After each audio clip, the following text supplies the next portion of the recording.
Timbog sa bisa ng warrant of arrest ang isang lalaking may 18 kaso ng sexual na pang-aabuso sa Taytay, Palawan. Ito ay resulta ng mabilis na aksyon at kooperasyon ng mga residente at mga ahensya ng gobyerno upang tiyakin na matatamo ang hustisya para sa mga biktima. Nakatutok dyan si Patrolwoman Eloisa Beredo. Tagumpay ng aresto ang pinagsanib na persa ng Criminal Investigation and Detection Group Palawan PFU at Taytay Municipal Police Station noong ika-24 ng Marso taong kasalukuyan.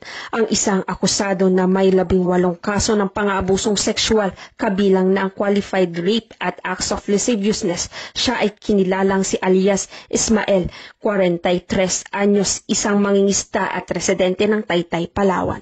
Dinampot ng mga otoridad ang akusado sa bisa ng warrant of arrest na inisyu ni Honorable Emmanuel Q. Artazo, presiding judge ng Family Court Branch 14, Taytay, Palawan, noong ika-18 ng Marso taong kasalukuyan.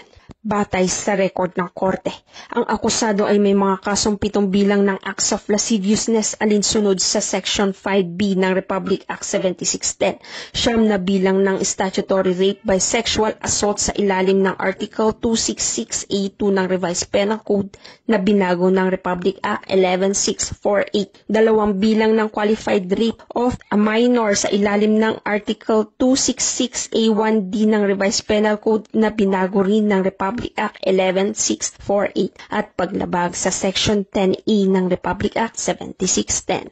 Ayon sa korte, maaaring magpiyansa ang akusado sa mga sumusunod na halaga: 200,000 pesos bawat bilang para sa acts of lasciviousness, 120,000 pesos bawat bilang para sa statutory rape by sexual assault, 80,000 pesos para sa paglabag sa Section 10E ng Republic Act 7610 at walang piyansa para sa qualified rape of a minor.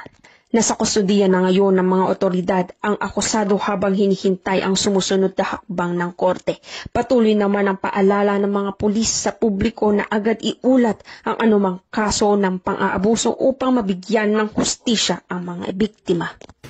Mula dito sa Calapan City, Oriental Mindoro, ako ang iyong PNN Correspondent Patrolwoman Eloisa Joy V. Beredo, alagad ng batas, taga-taguyod ng Balitang Pulis.